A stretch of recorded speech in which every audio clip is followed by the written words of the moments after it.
门关上。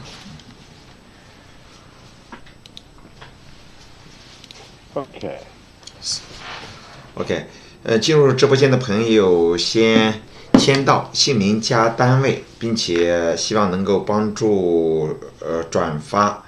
我们的直播马上就要开始，就是点上面的3个点就可以转发。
请朋友们转发到朋友圈，感谢大家，也欢迎黄海燕黄总进入直播间，请大家打上姓名加单位，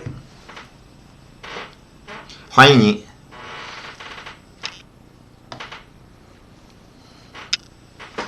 请大家签到姓名加单位。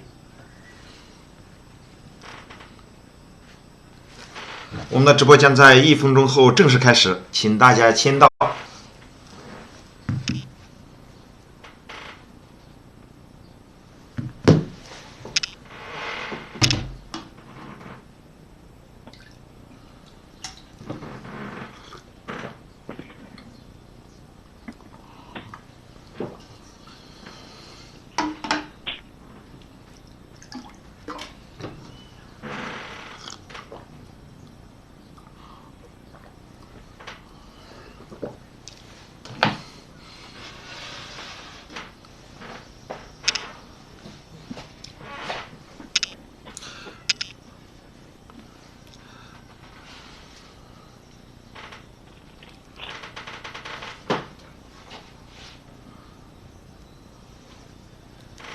欢迎大家签到。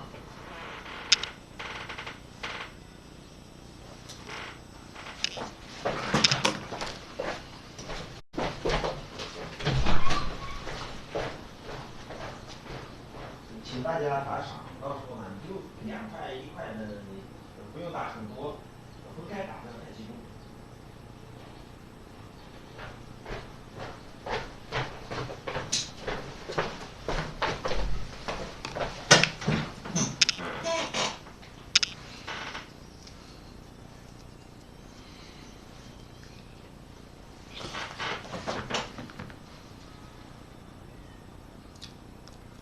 Okay, today our topic is how to effectively learn mining and medical English. So, Joe, please introduce yourself to our audience. Sure, great.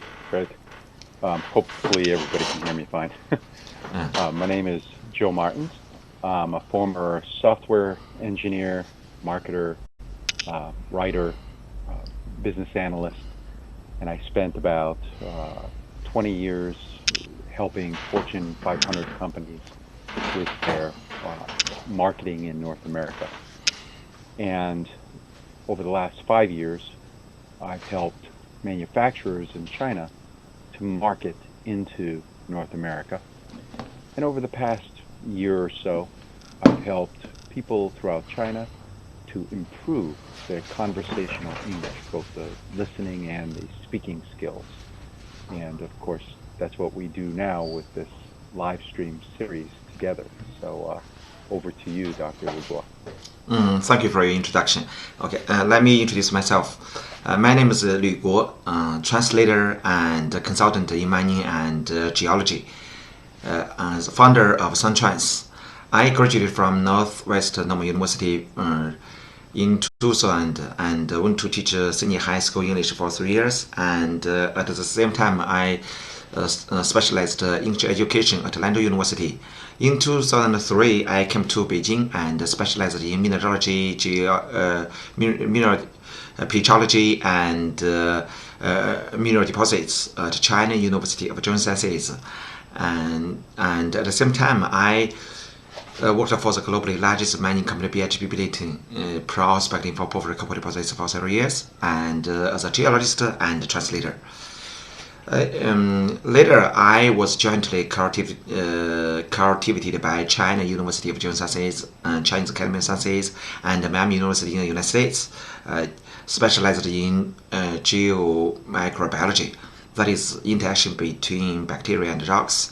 And when I came back to China from the United States, I worked for China Geological Survey, responsible for international cooperation and compiling a series of mining investment books.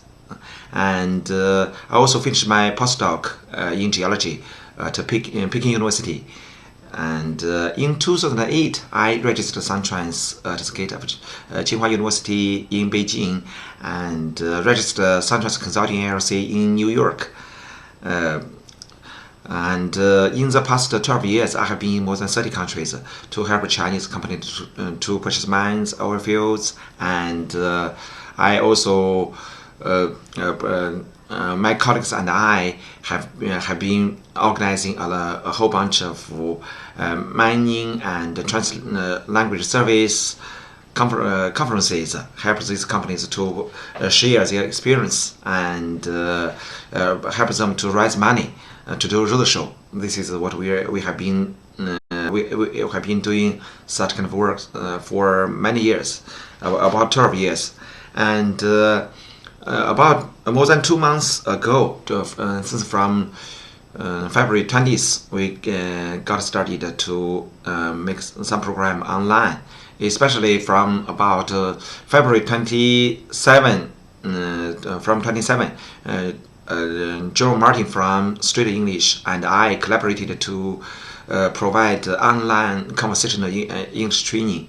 And sometimes we introduce differences and similarities between China and America in terms of languages, cultures, etc. Sometimes we also introduce mining industry frontiers and risks and opportunities for global mining and petroleum, new energy, etc. And sometimes we also introduce the employment and career planning for foreign language students, and but for most of the courses, our one of the extremely important purpose is to improve our English, especially spoken English, conversational English.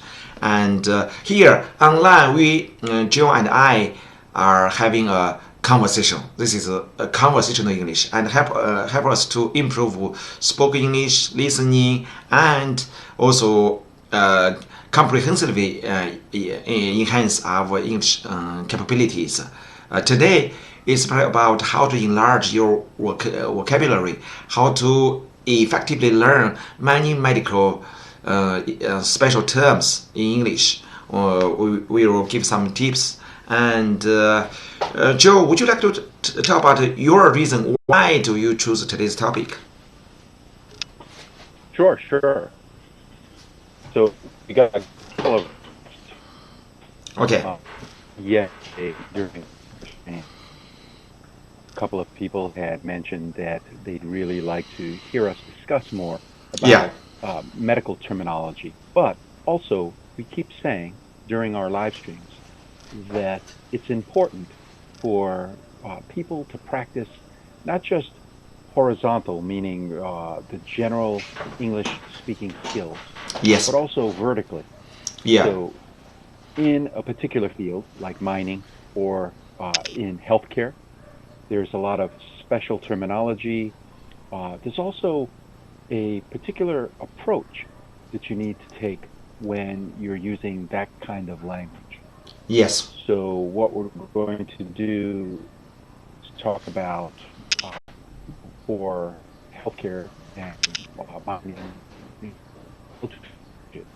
Yeah. You want to practice your skills in those specific, but it's applicable elsewhere too.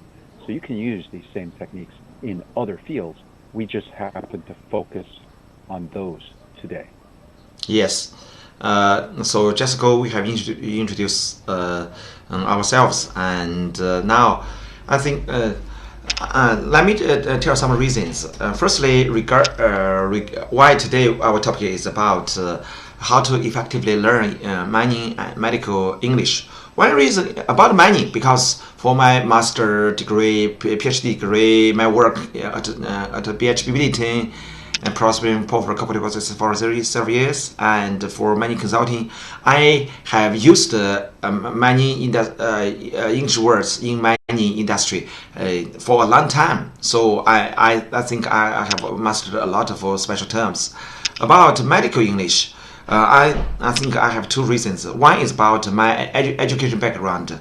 For my first bachelor degree, I studied biology at Northwestern Normal University, and for my PhD degree, I studied geomicrobiology in Miami University in the United States. That is also about medical or life. So about gene sequencing, DNA, RNA, what's virus, how a virus spread, and so I know a lot of terms. Another reason is currently we have to admit that today, nowadays,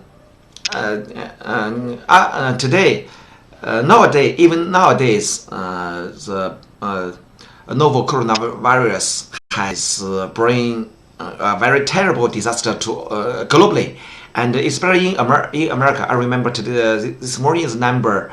The diagnosed, confirmed patients. The number has amounted to 830,000. So very terrible. Yep.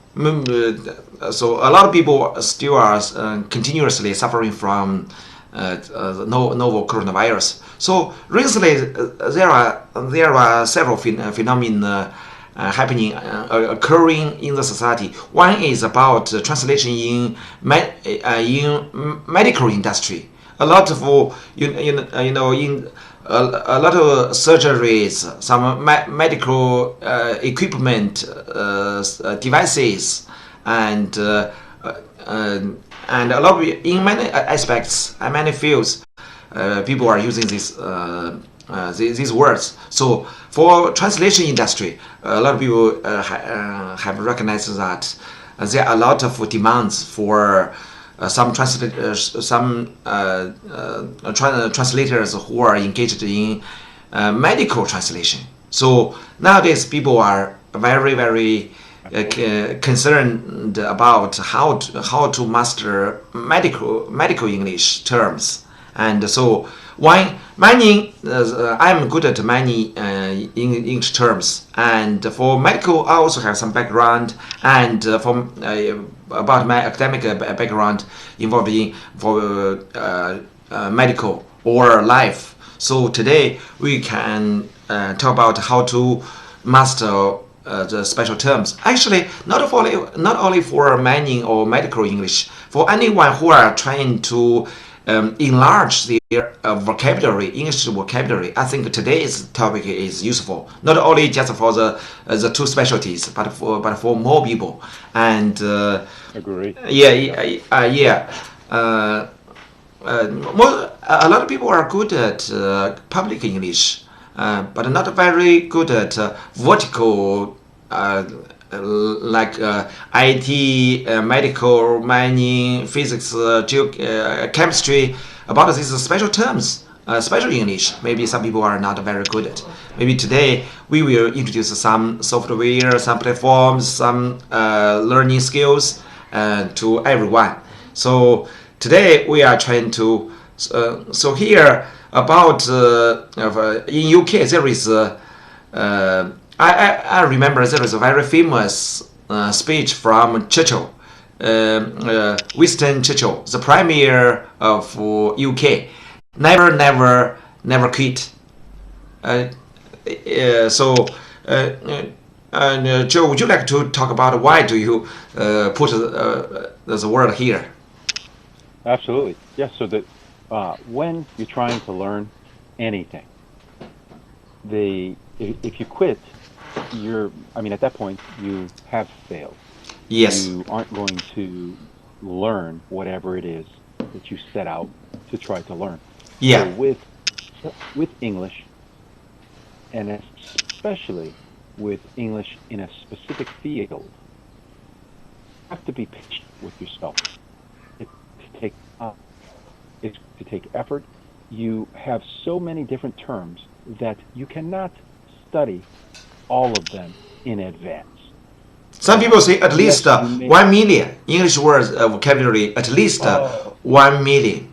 1 million words, English words. And so, yes, over time, what happens is each conversation you have, new terminology comes up.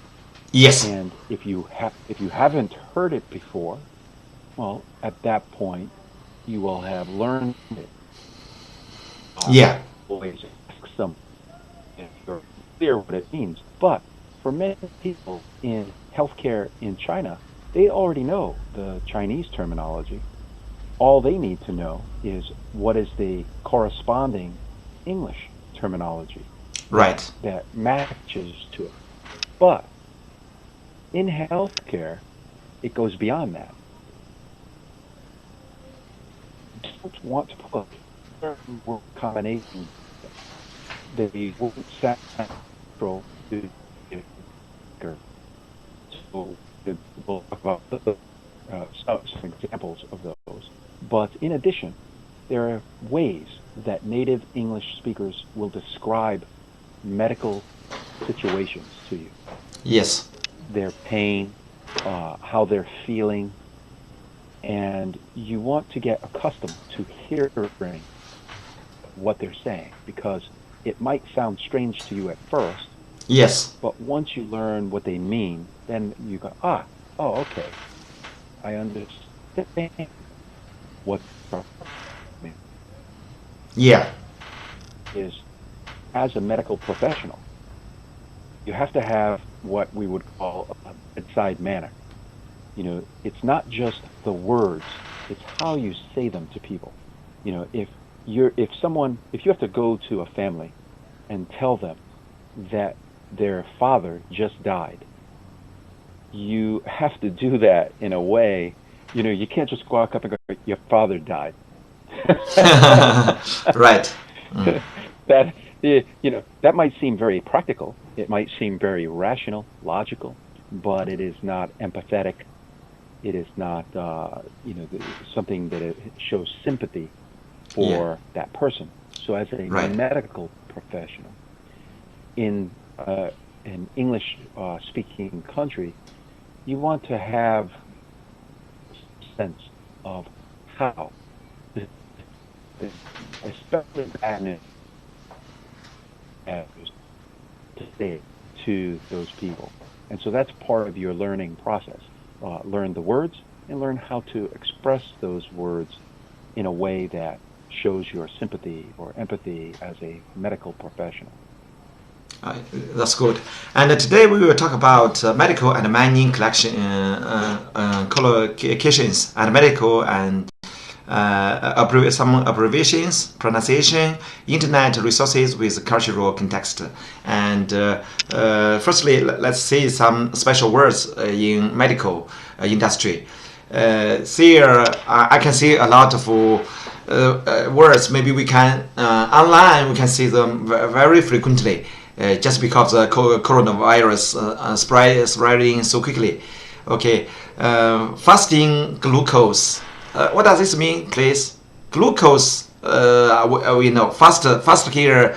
I know the word about faster. There are many words. For example, okay, I'm not sure. Okay, about faster the word. Let's have interaction with our audience. Faster have a lot of meanings. What meaning do you Would you like to list the meanings of faster, please? Here. Okay. 30 seconds for all of our audience. If you know some meaning of the faster, please write down here. Write down.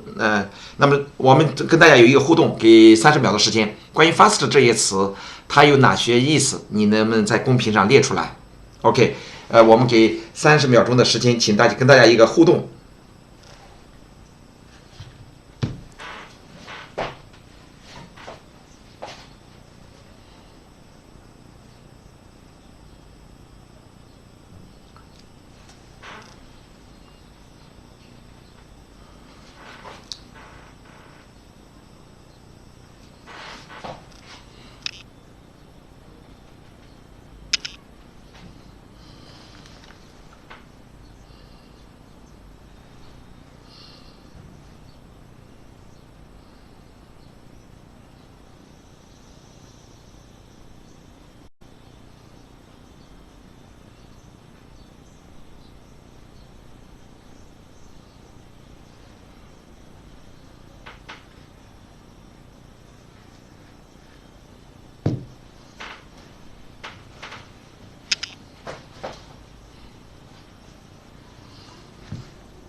Okay, some friends have answered the question.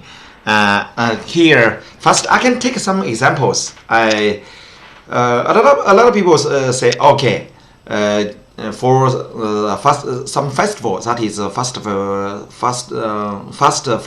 for some Muslim, and this is the first meaning. Maybe a lot of people know. The second is, of course, when we are trying to describe the speed, please accelerate up, speed up. That is means faster or fastly.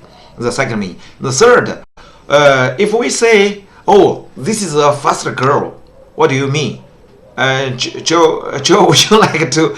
If some people say the girl is very fast, this is a fast girl. What do you mean? Maybe it's a better word here. More common would be easy, but it would be a very big thing to say.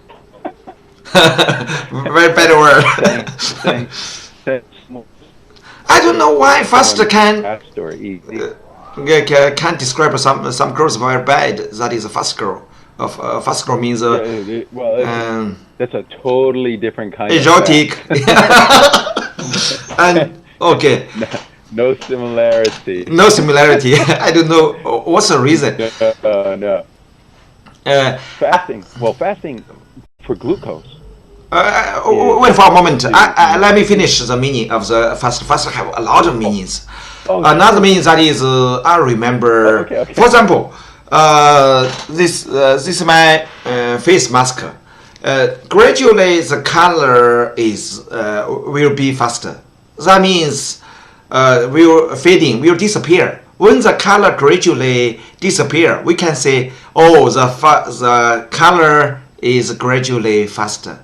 That means 褪色的，也可以指淫荡的，也可以指戒斋，也可以指快速。So fast word, any word has a lot of meanings. If you are trying to talk about a fastest word, okay, here, glucose 葡萄糖. Okay, go ahead with your interpretation about fasting glucose. Sure. So, to basically go a period of time without eating. Usually eating and I think most of the time drinking is together. You don't have anything for that period.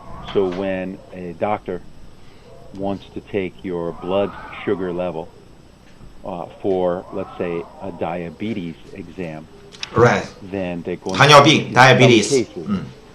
Yes, they will in some cases say fast overnight, meaning don't eat, don't have anything overnight. And then in the morning when you go to the doctor's office, that way your blood sugar level is after glucose is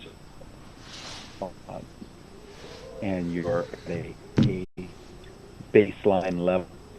So if they take the test, you show high or extremely high, Yes. they will know if you have pre-diabetes or diabetes. Yeah. So it's just a fasting glucose. So usually for diabetes patients, they are suggested not to eat more sugar because glucose is a kind of a sugar. It's very easy to be digested, and when we suffer from some diseases, usually sometimes our doctors will suggest, okay, you need to inject glucose and to enhance your energy, because it can for glucose, when it is very easily changed into energy, so that is glucose. So fasting glucose, can you give us a comparatively clear definition regarding fasting glucose? That's just again, it's your glucose level after a period of fasting. Yeah. It would be the glucose level of your body.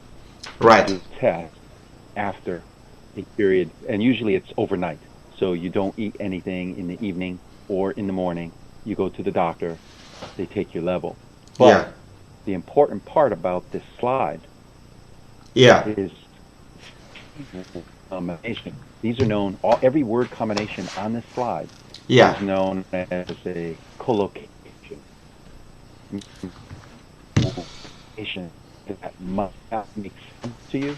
You look at it as a non-English speaker. You might say, oh, fasting glucose, what does that mean? Well, it's a collocation. It's a combination of words that the medical community has meaning. So you can't in advance learn them all.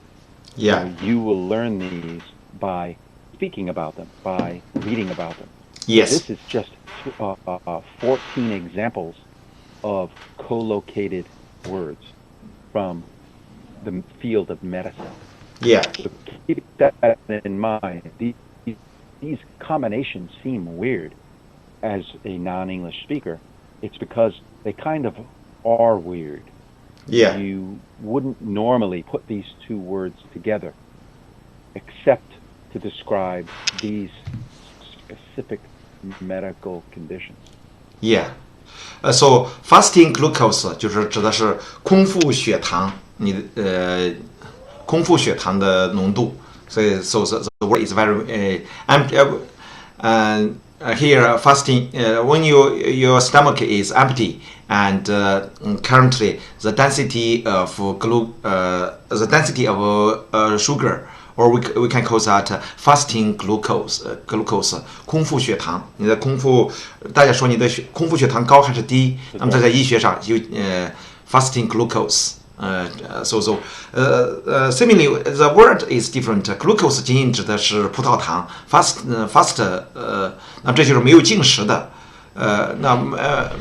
没有进食的，那么它还可以指戒斋，既可以当名词，又可以当动词，也可以当形容词，表示放纵的、放荡的，也可以指布料了、褪色的，也可以指快速的，它既可以当形容词，也可以当副词。注意 fast 这一个词的用法，合起来呢叫做空腹血糖。那么我们在新型冠状病毒流行的情况下，这个词呢在空腹血糖在很多地方都会用到。OK， another word that is about muscle bulk， bulk， 知道这个单词意思的可以在公屏上打出来。OK， so sometimes we say, oh, you keep fit and doing physical exercise every day, so eat muscle bulks, eat 按要8块腹肌。我们有说时候，哎呀，你的身体太棒了。肌肉块就指的是 muscle bulk. Okay, can you make some explanation regarding the word muscle bulk? Oh yeah, there's a couple. So there's a couple ways you can think of this. Yes. One hand, if you're exercising, Yes. You might say that your bulk, your muscles, or making your muscles. If you're talking about someone who is already very fit, you might look at them and say they have a lot of muscle bulk. They have a lot of muscle mass. It just means they're very muscular. So on one hand, you're talking about adding bulk, making your muscles bigger. And on the other hand, you're talking about someone who already has muscles. But in both cases, the bulk refers to the size, the mass of that muscle on their body. Yeah. So, two unusual words to put together, but in this case, those two words are known. If native English speaker will go, oh yeah, muscle bulk. Okay. Yes. Okay. Another word that is about childbearing age. Bear means to produce. Childbearing 生育年龄，就是怀孕的。Childbearing 可以指怀孕的。childbearing age 那么就是这个怀胎的这个年龄段，或者说怀孕生育年龄就可以指 childbearing age 生育年龄。Okay, please give us more English the definition regarding the word. Okay. So very straightforward, right? Yes. So childbearing is at range of ages. A woman could potentially have children, and the average is from about 20 to about 51 years old. Yeah. Or not the average, but the range is about 12 to 51. So generally, from first menstruation, first period, all the way to menopause. Yes. And we call it, doctors, medical professionals call it childbearing age. Actually, the word can be used in many industry. Bear usually means produce 生产生育，所以就怀孩子怀胎的那 childbearing 就可以指怀孩子了，或者叫生育年龄。in many industry, for example, copper bearing ore or gold bearing ore. That means the ore contains gold or copper. That is contain or include here bearing for 就是含铜的矿石或者含金的矿石，我们可以用这个 bearing， 比如说 copper bearing ore or deposit。Copper, cobalt 含钴的钴矿 ，silver, aluminum, aluminum, etc. Anyway, bearing 这个词呢，在矿业上指的是含有什么什么的。那在这儿呢，这是怀孕的。那么，只是这样一个生育期或者生育年龄，那就是 childbearing age。Elective surgery. Joe, would you like to introduce the word elective surgery, please? So elective is but it doesn't just mean option. So when someone says elective, in some cases it can mean like a cosmetic surgery. If you have eye surgery or nose surgery, maybe to like a facelift. That's part of elective surgery. Yeah. Also, elective surgery is surgery that's planned in advance. It's non-emergency. Yeah. So when a medical professional says elective surgery, maybe you're having your tonsils at the back of your mouth removed. It's again non-emergency. There are a couple of more urgent surgery that they would in advance. Urgent, which would be appendicitis. Appendicitis is your appendix on the end of your intestine, the removal, and that is usually done same day. So that would be an urgent surgery. And then emergency surgery is usually right now is done to the operating room, straight to the ER, the emergency room. So here, okay, I have a question. I have a question. Surgery is very easy to understand. That is 外科手术. Elective surgery here means 选择性外科手术. Do you think the mean is for the patient and the doctor they have different options? They can do it or they can do it later, or why elective surgery? Yeah. Elective means for the patient and the doctor they have options. They can do it or they can they don't have to they don't have to do it, right?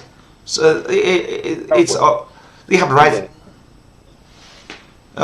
alternative. Well, remember what I said. Let's say cosmetic surgery. So you can decide whether or not you want a facelift. Yeah. That's one type of elective surgery. However, if your tonsils are inflamed and should be removed from your mouth, then that's also planned in advance. It's non-emergency. It's usually urgent, same day. It's something that they might plan several days or more out. Yeah. So that's also described as elective surgery. It does not have to be optional. It might be something that technically you're supposed to have done. If you don't have it done, it will create a problem. So it's not optional. That's just remember option. So people described as elective. Yes, okay, got it. Now, another special word about plain abdominal X-ray. X-ray is easy to understand. X 线 abdominal that means the stomach, 腹部. Plain abdominal, that is common abdominal X-ray. 普通腹部 X 射线. Okay, do you want to introduce more about that? Plain abdominal. Abdominal term. Yeah, plain just means there's nothing special. There's no special angle of your body. They take an X-ray straight at your abdomen, abdomen region. So from your chest down to your waist. Okay. That section of your body. So your stomach, your kidneys, your liver. All of that would be shown from below your chest to above your waist, and it's just plain in that they're not having you turn your body in any particular way to take the X-ray. Yeah, that's it. Okay, another word. Very straightforward. Yeah, very straightforward. Yeah, habitual abortion. Abortion means mischief. If the pregnant for the first time, the child cannot be produced or born smoothly. Maybe second time, third time, always fail to produce a baby. So that is habitual abortion, 习惯性流产. Would you like to give more explanations in English, please? Yeah, that's it. Okay, so in the explanation is again pretty straightforward. If the concept of a miscarriage where your fetus, where the baby, doesn't make it to full term, it's not born. Right. So if you have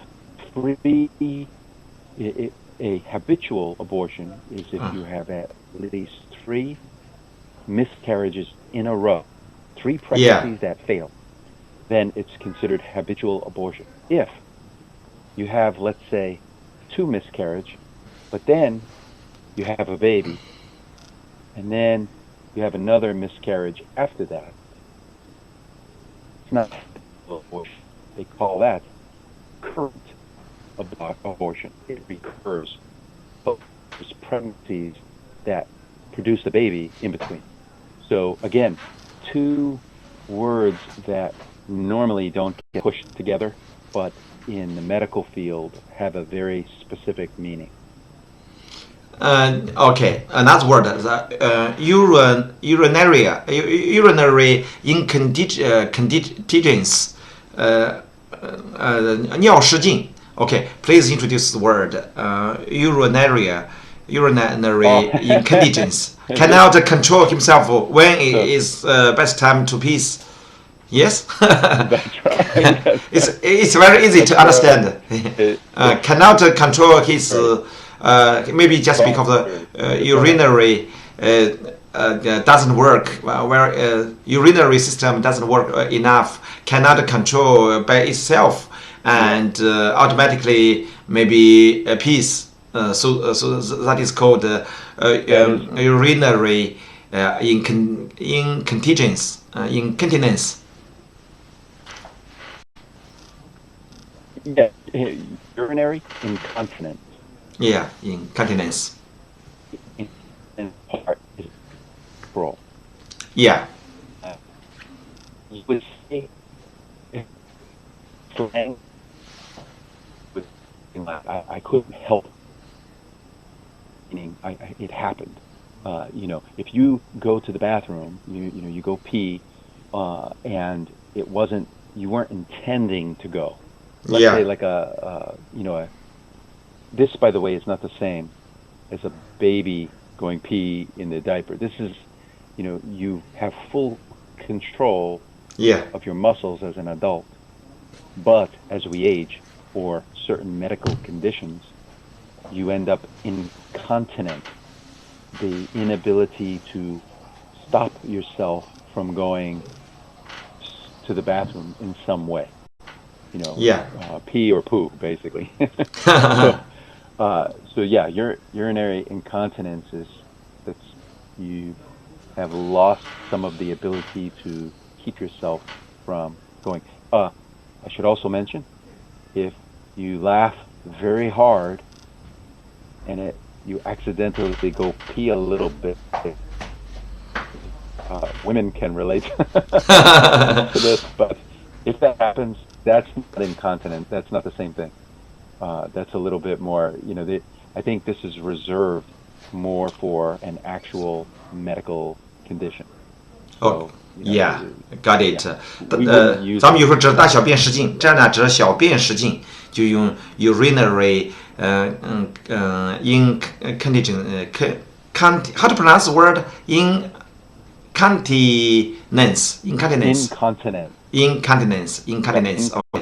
Okay, the word is a little bit special. Another word that is about paroxysmal vertigo.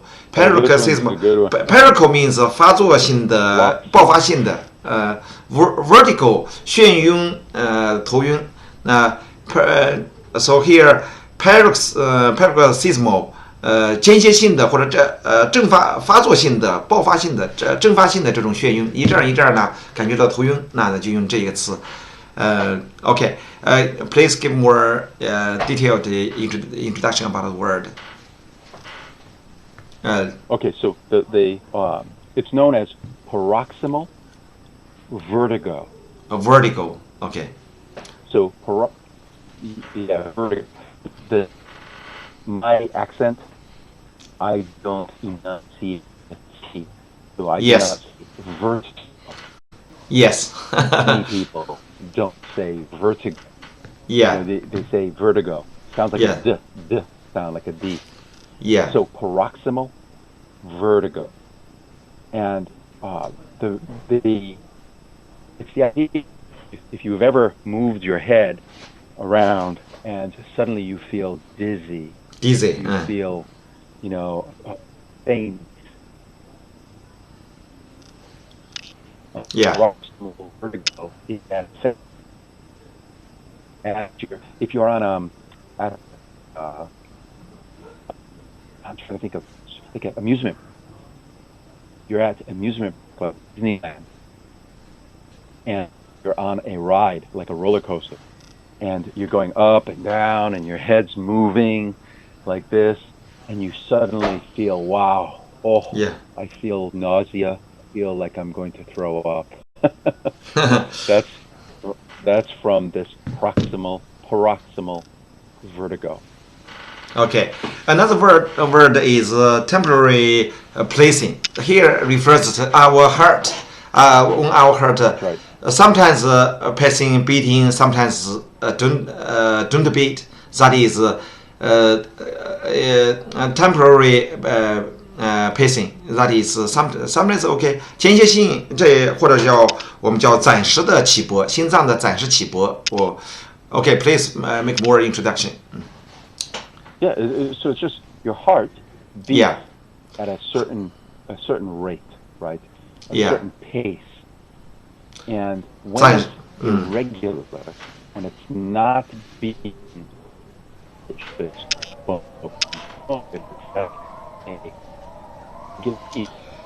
have to use techniques to get that beat back to normal. And they have different kinds of techniques for this, but what they're doing is during that period when they use the technique, let's say some sort of wires and electrode that stimulates the heart muscle. Yes. What they're trying to do is make the heart get back to a normal pace. That period of time is the temporary pacing. It would be like when two people are walking and one person is not walking at the same pace as the other. Yes. And you try to get the pace to match. Yeah. So that your feet are moving at the same speed. Yeah. That one person trying to temporary pace other. Yeah. Stride. Same thing. Yeah. This is for the heart. Some words have really different meaning. Here, I can also talk about one word. Some audience ask us, "Oh, today these words are so special, very hard to remember." Actually, a lot of words, even the same words in different industry, have different meanings. Here, I can take one example. One word is vein, V-E-I-N, vein. Vein in medical terms. For medical terms, here is the word, and in our mining industry, and the words, the two meanings are totally different. V-E-I-N， 我们跟大家有一个互动。V-E-I-N 这个词。究竟是什么意思？在矿业中指什么？在咱们的医学中又分别指什么 ？VEIN vein。那么我们有这么30秒钟的互动，也请大家帮助我们转发。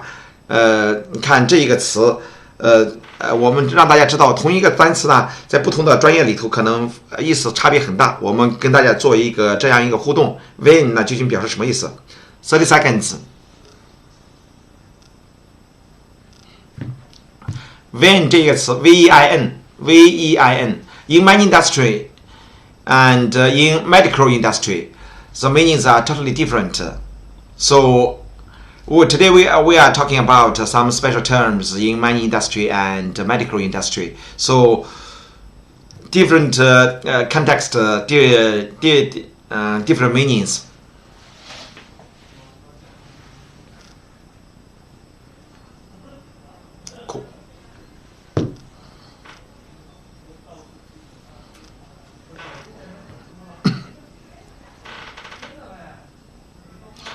Okay, in mining industry, usually that is sometimes we can say that is here. For example, gold bearing quartz vein, gold bearing quartz vein. 那么这也就是指含金的石英脉，就是矿脉可以指 vein, gold bearing quartz vein， 就是在一个石英脉里头。它有一些金的颗粒，我们叫做 gold bearing quartz vein。 quartz 呢就是石英， vein 呢这儿就指的是矿脉。那么medical industry 指的是血脉。In our blood, we have very fine blood, very maybe some are much larger, some are very small, very tiny blood tubes. That is 血脉，既可以指血脉，那么咱们的医学上呢指血脉，在矿业上呢指的是矿脉。So 那么含金石英脉呢，我们就可以说gold bearing quartz vein。那么这就是这样一个表达方法。所以很多词呢，表达的是非常特殊的。OK， another word that is about， 咱们有些呢已经gold bearing quartz quartz 指的是石英，bearing gold bearing quartz vein. Another word that is about surgical access. Surgical access, in my impression, it sounds like if the government ask some local people, do you think do you have any surgical access? That means is any places any hospitals available for you to do to conduct surgery? Do you think something like this? Oh yeah, that's so. There's two meanings. Okay. General meanings. The first is exactly what you just said. It means that in a particular area, a region, a town, a city. Yes. If you have access to the ability to do surgeries. Yeah. So emergency rooms, that sort of thing. That would be your access to surgery, surgical access. But yes. It can also mean during procedures.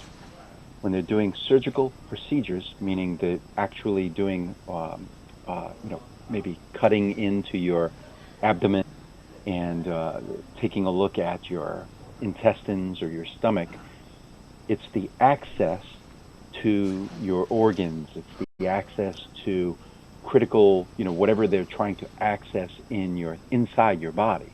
So think of it as access to surgery itself, yes, but also access to what they need to work on while they're performing surgery on you. Both of those can mean surgical access. Okay, another okay. 那么这是这个外科手术通道这surgical access 我们就是不再做更多介绍。Next one is draping. Draping means 覆盖或者悬挂、悬垂。那么在医学这儿怎么翻译 ？Okay, in medical industry, would you like to tell us how to what's the meaning? Draping. Draping sounds like a cover or suspending. For example, this is a face mask. We are just put here, or sometimes if we have a scarf, we just do like this. This is put that is draping. So draping the scarf, yeah. Yeah, draping a scarf sometimes. So in medical terms, the draping, when you go to the doctor and they have you undressed, and then they take either a gown or some sort of medical gown, they call it, the cloth that you put on, or you lay on a table and they put a cloth over parts of your body. Yeah. That cloth is the drape, and putting it on you is draping. And it occurs, for privacy. If they are looking at your chest, they might drape cloth over your waist. Yeah. If they're doing surgery and they need access to your leg, they might drape cloth over your upper body since they need to see it. Yeah. And it gives you some privacy. So draping is just placing a cloth over parts of your body for privacy, and the drape is the cloth itself. By the way, I should mention that in your house, the term we use for is drape. Yes, very special. When you say, I need to go. You can also say, I'm going to purchase new drape. windows. But a little bit different. I mean, both for privacy. Yes. But one in a medical in the medical field. Okay. Next word that is about intermittent claudication. Intermittent claudication here. Intermittent. We can say it's very easy. 的间歇性的 claudication 跛行，间歇性跛行，蹒跚而行，那么称作 intermittent claudication. Okay, please introduce the word more detail. Think of it as you get pain that it's not from heavy exertion. Yeah. You weren't exercising a lot. It might be that you're walking and suddenly some pain in one of your legs. And pain is maybe a cramp, that yes. sharp pain that you feel. It could be, it's numb. It feels, you can't feel your leg very well. We say pins and needles because it usually feels like little pins touching your skin. But that feeling that when you rest for a little while, it goes away. That's intermittent claudication. Intermittent claudication. So it's just the idea of a pain. It's temporary. Usually, maybe in your legs, your arms, your limbs, and it goes away with rest versus chronic, a pain that doesn't go away so easily. It's chronic. Okay, here next one we are trying to introduce two words. Maybe in Chinese we are very familiar. Actually, all of the medicine can be classified into two types. One is we can call that prescribed drugs. Prescribed usually it is prescribed by our doctors. And doctors say, okay, you can take the medicine, then you can eat the drug. Another kind of over-the-counter drug, you can directly go to some drugstore as a pharmacy. You can directly to buy the medicine, and without a doctor's suggestion, you can directly buy that. That is called over-the-counter drug. 那么我们刚才讲了。如果药呢分为两种，一种是处方药，一种是非处方药。如果是处方药，我们叫做 prescribed drug， 就是医生开的这种药呢，只有医生说明，才能给我开的。那这种药我们叫做处方药 prescribed drug。另外一种呢就是自买药或者是非处方药，叫做 over the counter drug。over the counter drug. Okay, please introduce a little bit more in English.About over-the-counter drug. So it's exactly what you just described. Yes. It means it doesn't require a prescription from the doctor. So certain things. I noticed that more things in China tend to require prescriptions that in America wouldn't necessarily require prescriptions, and vice versa. Yes. Certain types of things in America that require prescriptions don't necessarily in China. But if you can go up to the pharmacy and buy it without a prescription, it is an over-the-counter drug. Yes. That's it. Yes. It's very, very simple. Yeah. Okay. Another word is very important. Vomiting reflex. Vomiting 呕吐 reflex 反应能力 so vomiting reflex what does this word mean? Please tell us. Well, so you got a couple parts to the when you vomit. You've got that initial part, sort of the way I would describe it non-medically is pre-ejection, meaning it's that first part where the muscles are relaxing, and then they contract, and everything comes out, right, when you vomit. So before and you can feel it when you feel sick. You can feel the two parts. Part is where your stomach just goes, relax, and then it goes, and everything comes out. So the vomiting reflex are those two parts together. Yeah. And they have very, I can give you the medical terms. Yeah. Medical terminology. Yes. One. But so, for example, there are two systems. One is the autonomic, and the other is the somatic. Yes. The autonomic and the somatic, and those two systems work together.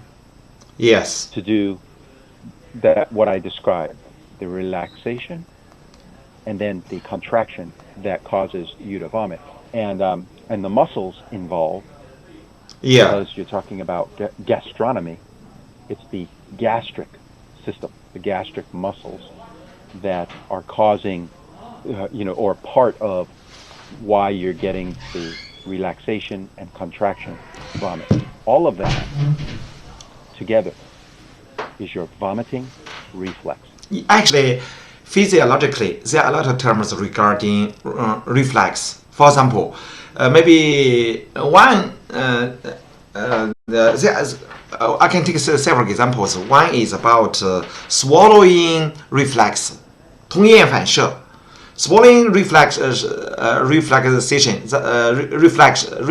That means when you are trying to eat something, your tongue and your mouth here some for food, some for air, and automatically it will produce match each other for your body. 那么我们叫swallowing reflex 就吞咽反射 ，vomiting reflex 就是呕吐反射。那么就是在生理学上呢有很多的这种反射，对反射呢就称作 reflex。那吞咽反射和这样的呕吐反射，这就是比较典型的两种反射。那我们 Okay, here we can also see some very special words, maybe very hard to pronounce. Let's see the whole a variety of accents.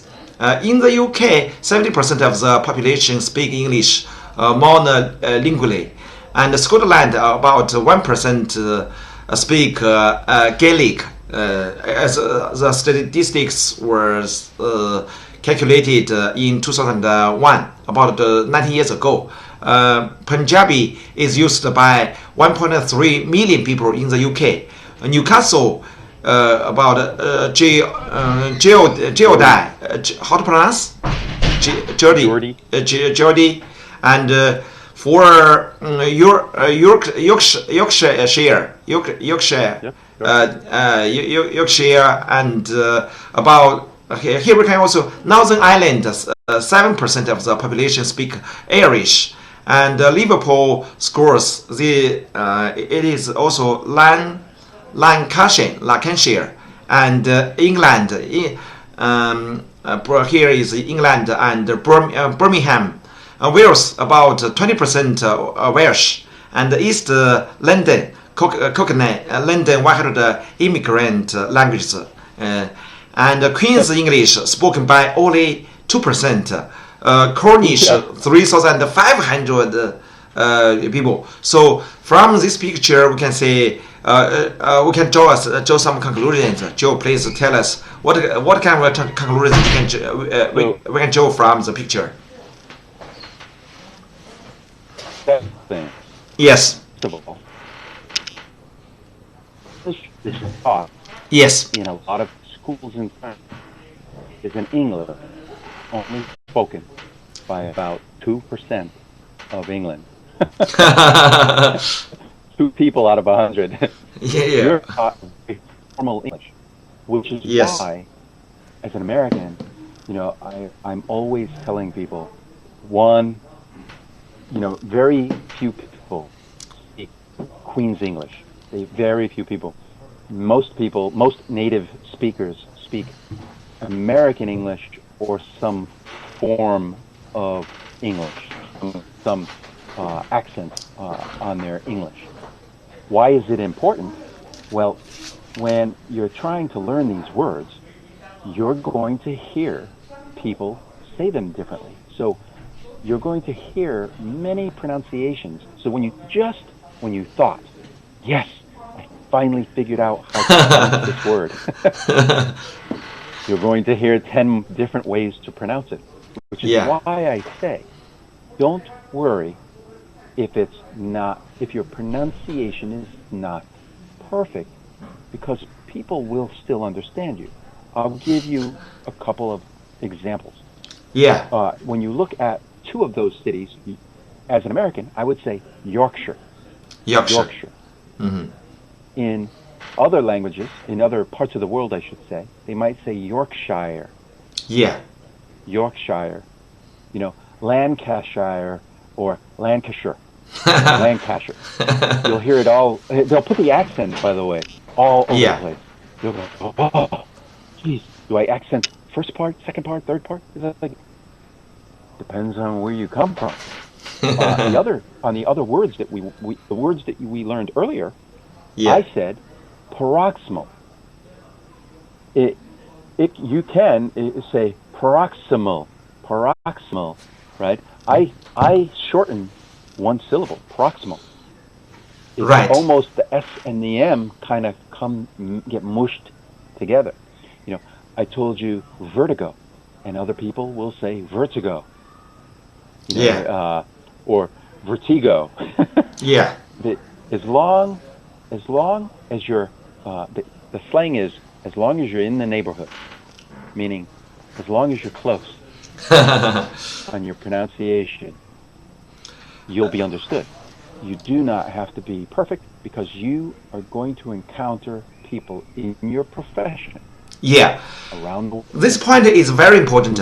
These days, yes, I agree with you. Some people, when we are having a conversation, some audience very keenly also talk to me, oh, your pronunciation is not correct enough.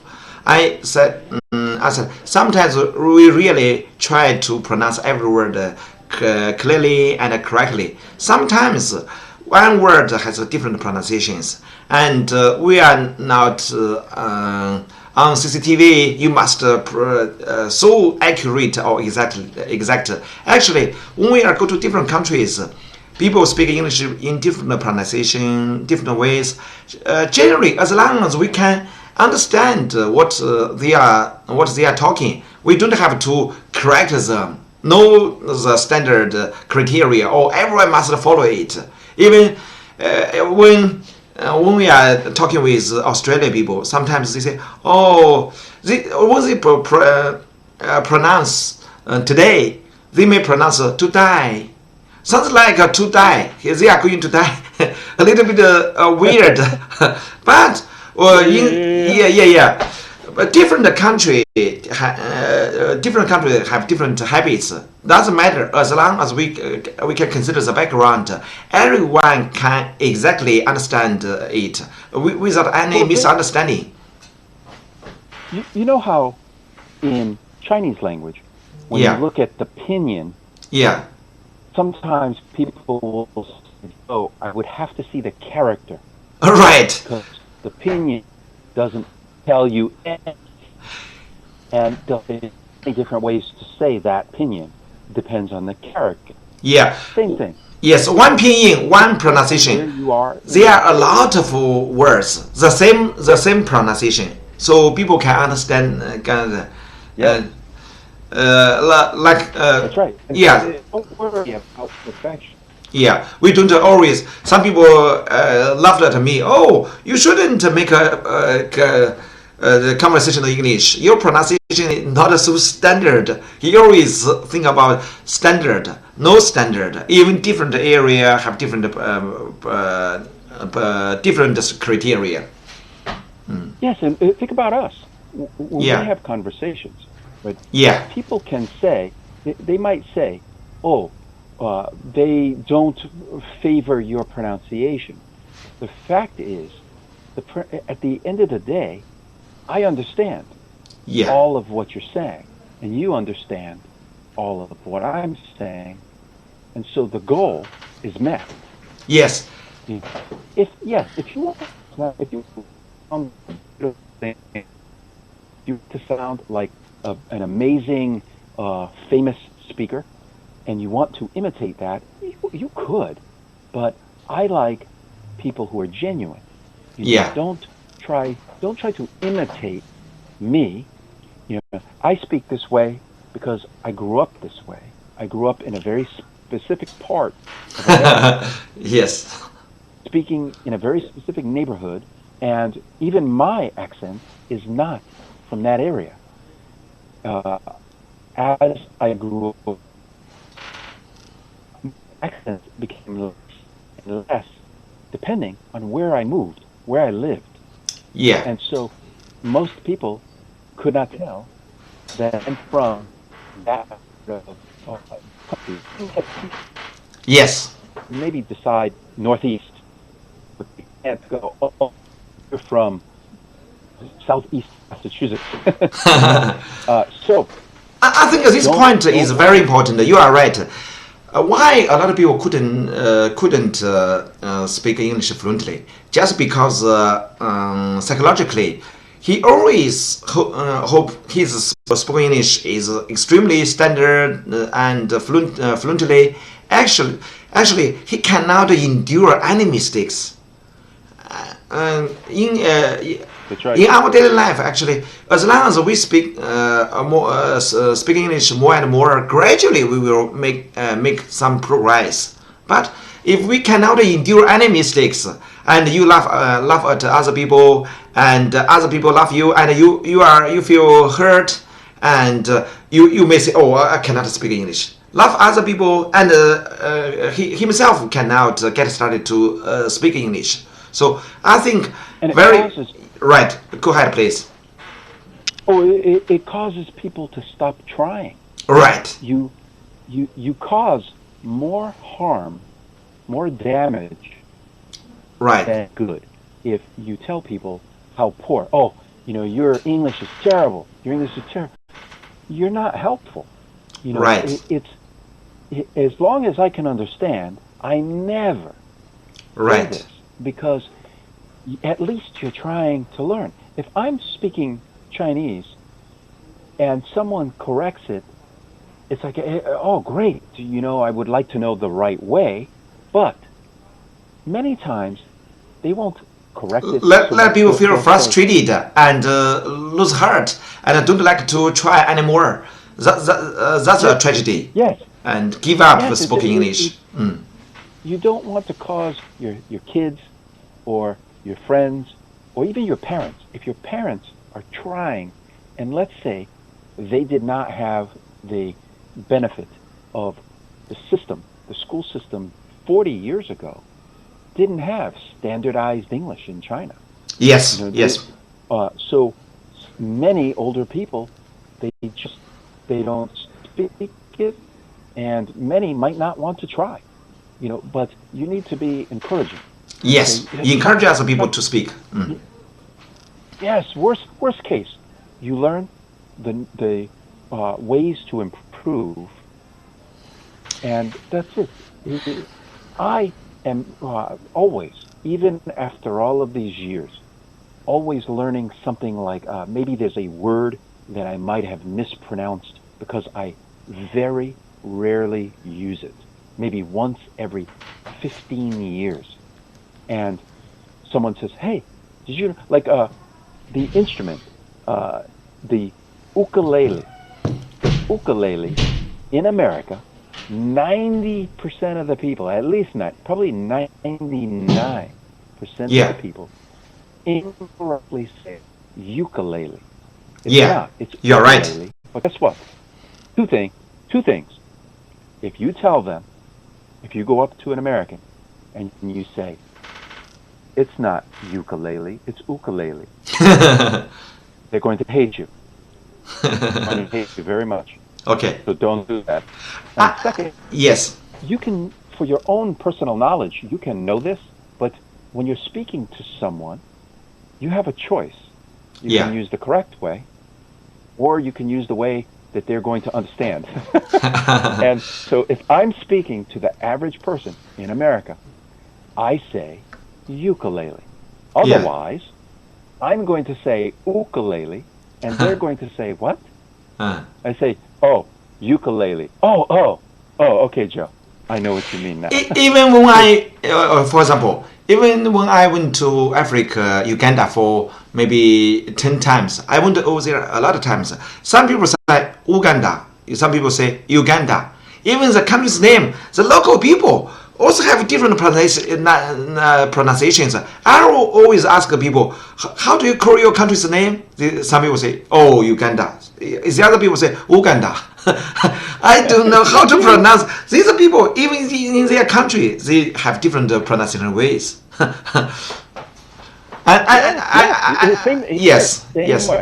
Yes. I think it's very necessary for me to translate your words into Chinese, because this part is very important for us to learn foreign language. Okay. 我在这儿必须要用中文再讲一下，避免咱们有个别小伙伴或者朋友不能听懂这一段。那就是说，咱们在学英语的过程中，尤其学口语的过程中，很多人有一个心理，就是说，既嘲笑别人英语说的不标准，自己又不愿意去说，或者老怕犯错误。实际上，这种心理呢，是很多人英语口语说不好的原因。就是，你在跟别人一起教别人说英语的时候，也别老去纠正他，这样会让他很受挫。先让他想办法是说起来、练起来，练得多了，自然而然就越来越好了。最怕的是他过度受挫，失去信心，练都不愿意练。所以，哪怕我们是说着蹩脚的拗口的英语，先上路，先去说，有很多时候能把意思表达到了，那就不错了。再说了，进步是逐步取得的。所以在学英语的过程中，我希望我们所有人呢，先有勇气去试，而且别人如果笑话你了，败而不伤，败而不耻。如果人家说的建议很对，好，谢谢你你的提醒，谢谢你的鼓励。不管是赞美也好，批评也好，我们都有勇气持续的去说，对了错了也没关系。包括我自己，我觉得汉语都说的不太标准，因为大西北处前鼻音后鼻音有时候都发的不太清楚，但是不要紧，绝大多数的交流作用已经能够起到了。所以对学任何一门语言，我们知道它最核心的目的不是说非得都到电视台去做播音员，第一位的首先起到交流的作用。那么我们在自己学也好，跟别人去教也好，别频繁的去纠错，让他先大胆的去有机会有信心去说，说着慢慢全都纠正过来了。同意这一点的请大家回复1。我看到有几个人打赏了，可能对这一点比较认同。这一点呢，我觉得在学英语的过程中，大家这个心态掌握好了，你会发现你的英文进步非常大。同意的请回复1，也请大家转发，谢谢大家，30秒钟。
So a lot of people, some people, 感谢这儿我们无语 speechless。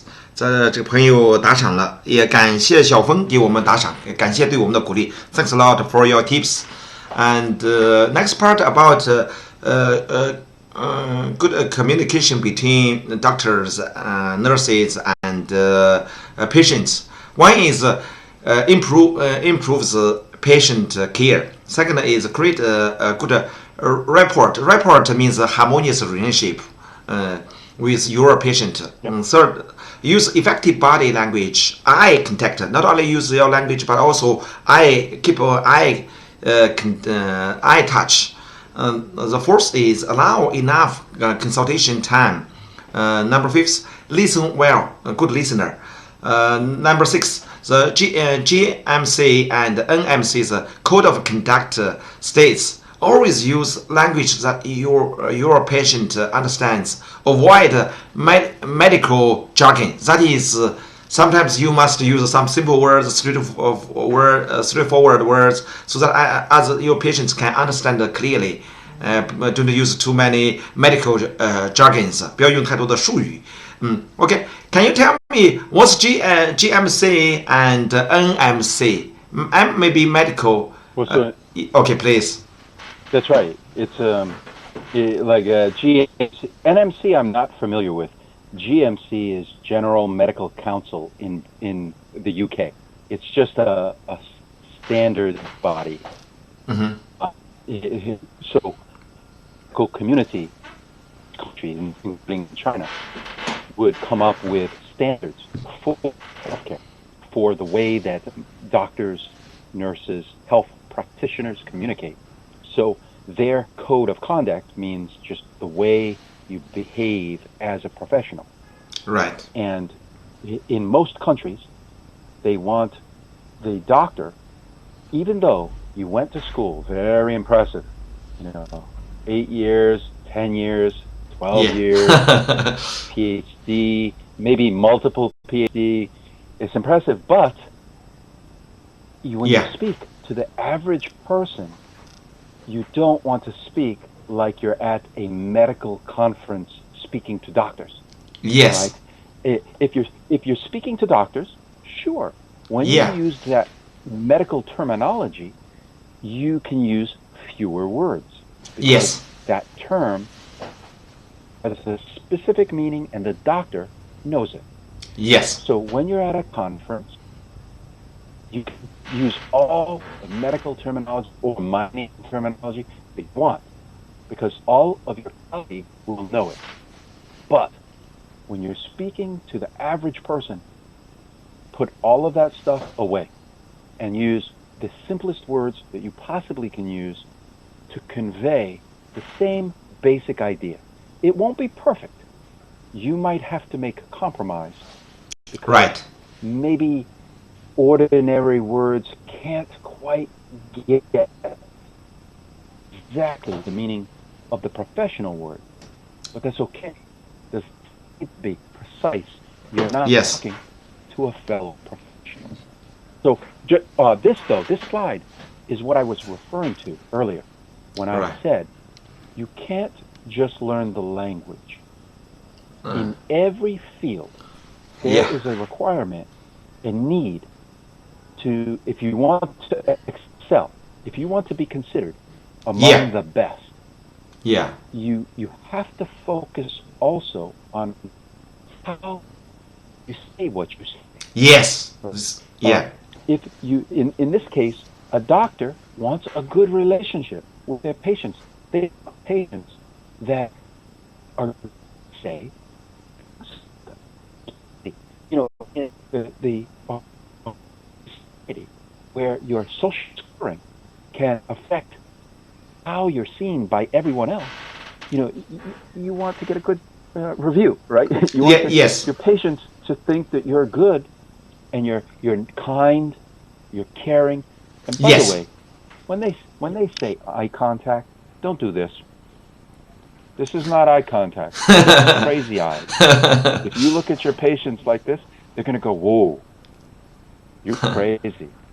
Okay. Eye contact means, you care. You show. I'm talking to you. about something very serious. Maybe it's a medical condition for you. Maybe it's for your mother or your daughter or your baby. I need to show that I care in the way that I say what I need to tell you. Yeah. And so yes, I agree. Super important. Yes, I agree with you. I can also, because today a lot of audience are translators. I can here I can tell two stories about myself and demonstrate what Mr. John Martins mentioned. And no matter you are a translator or you are a doctor, you must remember your status. Not only your status, not only a translator or a doctor, but sometimes you must consider more. For example, when I was invited to be a interpreter for one Chinese mining company, and that chairman asked me to be a translator. Actually, when I went over there, I helped him solve a lot of problems. Not only a translator, I played many roles. Sometimes I even help them to recruit new people, like human resources. Sometimes I organize the local miners to discuss some questions, some activities. Sometimes I become a speaker, company speaker, to president, to ministers, to journalists, to newspaper. I must speak. Actually, in the very beginning, he just hired me to be a translator. But when I was able to consider more and very helpful to his team, the second time when I went to when I involved in the project, he asked me, okay, nowadays you are appointed as the vice CEO of our group. This is a very huge group. I became vice CEO, and when I remember when I went to Uganda in Africa, the first time when I was a translator, that foreign affairs minister was reluctant to take a photo with me, and he said, "Oh, you are just a translator. I am so busy. I have no time." Second time I became a vice CEO. Then he asked me, "Okay, come here. Let's take a photo. You are nowadays you are vice CEO." Why it happened? Just because I was playing a role of not only translator but also the group speaker to government, and each time when we are trying to deliver a presentation to all of the government officials, I must be involved in the project. And sometimes not only I translation, but also I'm a geologist. I know how to make a plan for the development of the company's future, and so he recommended me as a vice CEO. So here, I think no matter you are a doctor, to take care of your patient, or you are a translator to provide a translation service for your clients. You must remember, you must do your best to do everything. Not only translation. Translation is just part of your work. If you are very helpful to your clients, your clients must be over satisfied with your work and maybe pay you more. So sometimes when I charge clients a certain money, later he found he was extremely satisfied with our work, even pay us more. So and the relationship between myself and the clients became very harmonious. I used to say, "Oh, why did you give me so much money? You don't have to pay me so much." But they said, "Oh, you have provided very great quality for us." So when we are trying to collaborate with other people, we must remember our quality is over their expectation and their satisfaction. Then in future you will have more and more clients, more and more people are willing to cooperate with you. Okay, this is my my suggestion.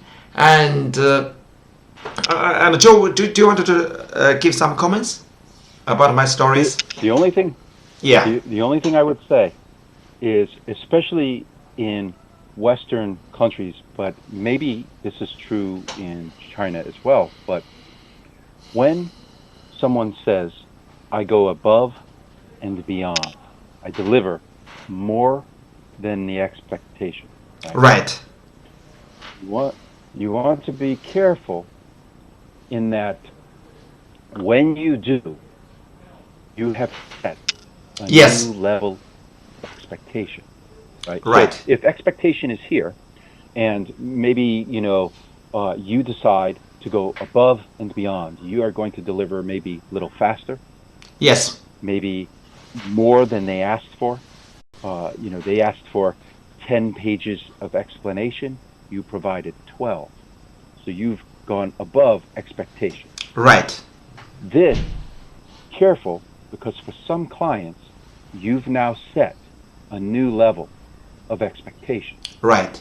So this is now expectation, and it becomes a challenge, because then you have to decide, am I going to try to deliver above that? Yeah. And am I going to try to deliver above that? So you need to, because, well, some clients, some customers will use it. Yeah. You want to know your customer.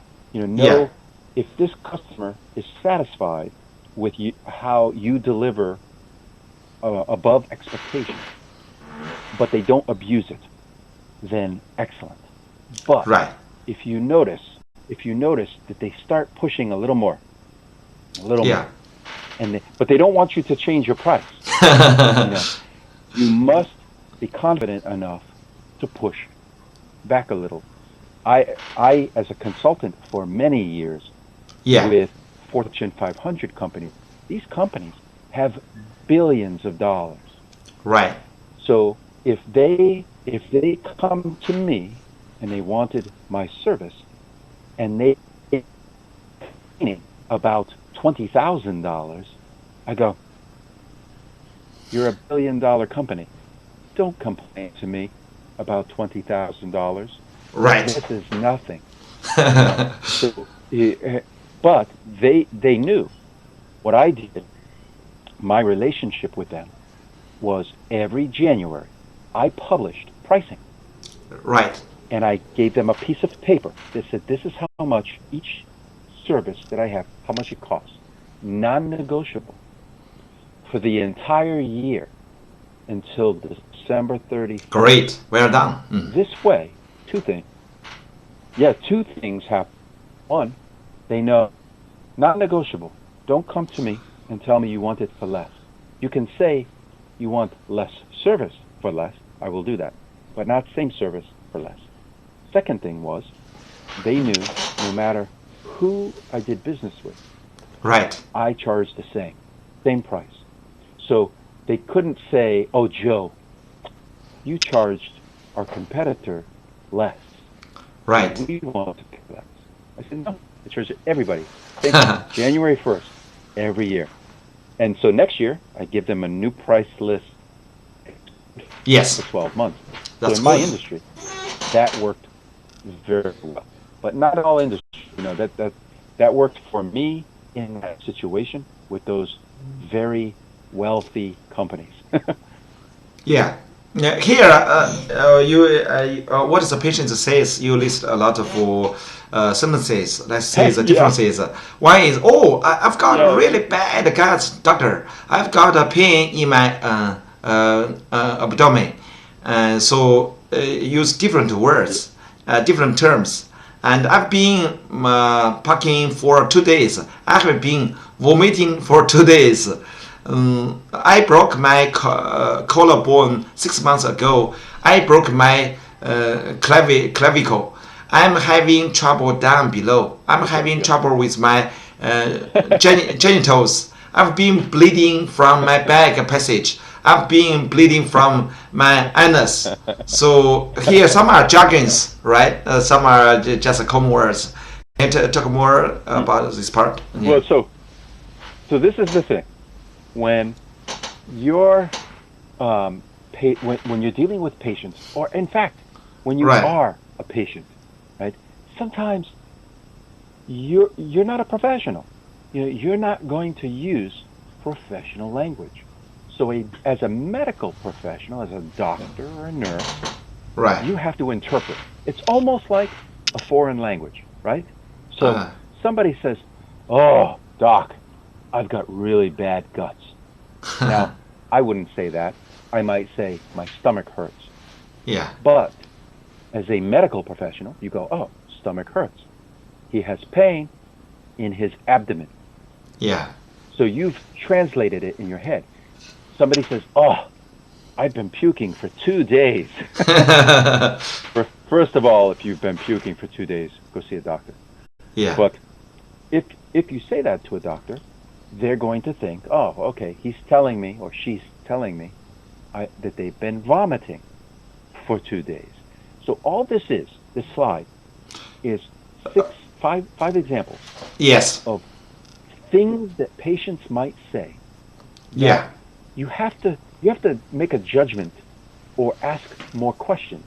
So yeah. If a patient says to you, "I've been bleeding from my back passage," by the way, only maybe grandma will say this. No young person. Here I might say my butt. Yeah. My ass. Yeah. For doctor and the patients, they have. Doctor usually most times they have accepted very formal, very educated, use some jargons very easily. For the common people, maybe they are not very professional in medical system or medical special terms. So for patients, they should do their best to say some special terms, and so that doctors can understand. Yeah. I mean, for patients, don't try to say anything special. Okay, not a special word. Just even formal words. Not very slang. Some slang words. Yeah, try informal to words. Use what you know, right? I mean, formal. Maybe we can use formal words for patients. Patients should. Yeah. Yeah, if you know what they mean, if you know the word, you can use it. Yes. If you don't know, don't worry. If you have to say, "My tummy hurts, my stomach hurts," if you don't know the word abdomen, you don't need to use it. And in fact, if you used abdomen, doctors might go, "You a doctor?" So same thing. By the way, think of a car mechanic that fixes automobiles. Yes. People will come in to a car mechanic and they will say, "My car is making a noise. It goes boom, boom, boom, boom, boom, boom, boom." The mechanic has to listen and go, "What are you talking about? Boom, boom, boom." So the mechanic has to interpret based on experience and ask you questions to figure out what boom, boom, boom means. Right? Yeah. Same thing. Doctor, just use your words, whatever your words are. Average people can acceptable and understandable. That's right. Just try to describe the situation as best you can with the words you know. Yeah. And as a medical professional, understand that that's what they're doing. Yes. They're not going to use many patients will never know the terms. They will never say the terms. Yes. They will just say words they know. Yes. So this slide is all about your patients or your customers won't always use your terminology. You will have to interpret and you will have to ask maybe additional questions to get clarification. Yes, and next part is what the doctor can say. Instead of asking, please inhale, say, please breathe in or take a deep breath. Instead of administering an intravenous infusion, give your patient a drip. Instead of asking, where does the pain radiate? Ask, does the pain go anywhere else? Instead of saying, you need an endoscope, say, you need to pass a tube with a camera into your stomach. That's right. Yeah. So this is the opposite side, right? Before, right. I was saying the patient needs to speak in whatever terms they know. This time, they're saying, look, as a professional, yes, we get it. You know a lot of big words, a lot of special words. Yeah. But when you're speaking to a patient, if you say endoscope or endoscopy, they're going to go, what? Now, some people who have had surgery, who have had other medical conditions, or maybe they researched it, you might know some of the terms. That's okay. But for you, don't assume. Just say the simplest explanation you possibly can, because that's going to give you the greatest chance, the greatest probability that you will be understood. And your goal in any field, when you're dealing with customers, when you're dealing with patients, it's to be understood. So choose your words to give you maximum effectiveness. Here, maximum understanding. For doctor and the patients, this should exchange their positions when they are talking the words. Hopefully, the opposite can understand. Okay, yes, you are right. And anatomical colloquialisms. Here are some special words. How to pronounce the word? Colloquialism. Colloquialism. Okay. Okay. Colloquialism. 解剖学的一些术语。Okay. One is abdomen. That is belly or tummy or stomach, guts. The second is umbilicus. Navel, belly, button, tummy, button. My pronunciation is correct or wrong? Umbilicus. Umbilicus. That's right. Umbilicus. The third one is axilla armpit.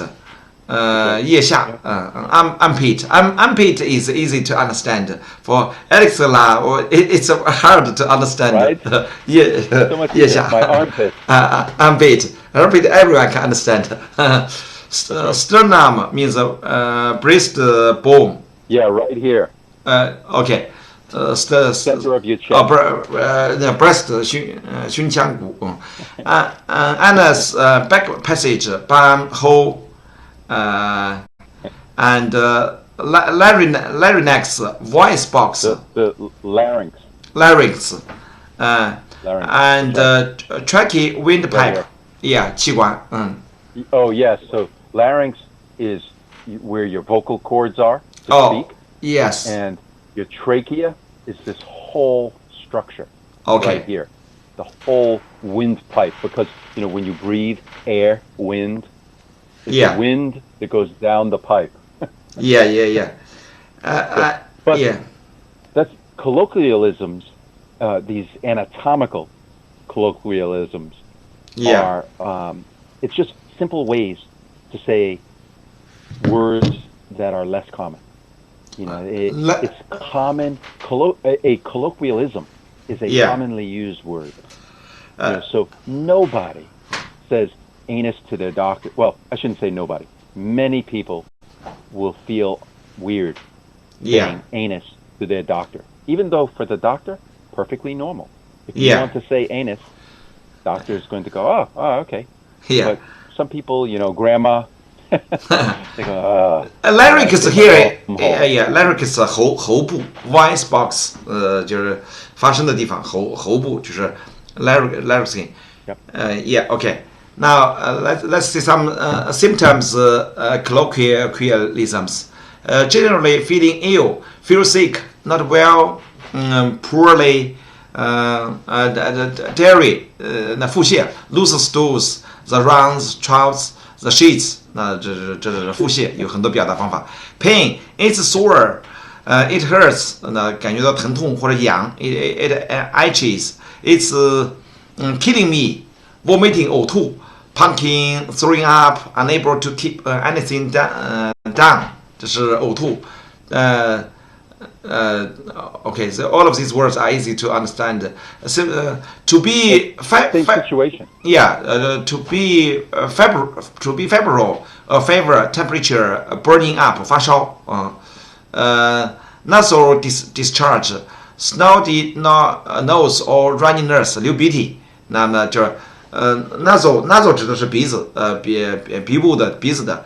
nasal discharge 这是比较正式的术语。咱们口头语呢，流鼻涕了就是runny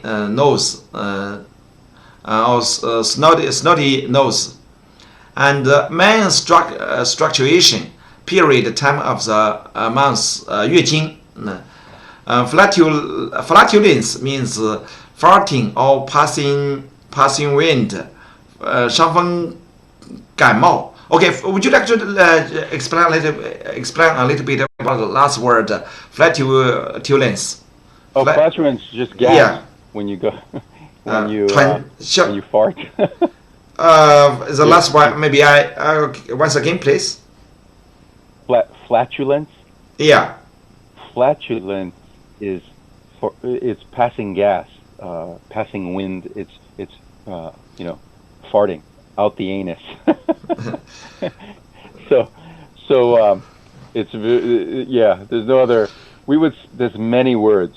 肠胃气胀 flatulence 指的是肠胃气胀。Okay, the last word is and the first word you can either call it febrile or febrile. Febrile, which is just running a temperature. I've got fever. 发烧了。一个是发烧，一个流鼻涕，一个是月经，还有一个是肠胃气胀 flatulence means your stomach a lot of air inside, that is flatulence. Yep, and you can see there are common expressions, colloquialisms, for both the anatomy, parts of the body, but also for symptoms, how you're feeling. So we have a lot of different ways that you can say it. What I want you to understand is you do not need to say vomiting if you can say puking. That's okay. You can say, it aches. It aches so much, doctor. They'll know that you mean you're in pain.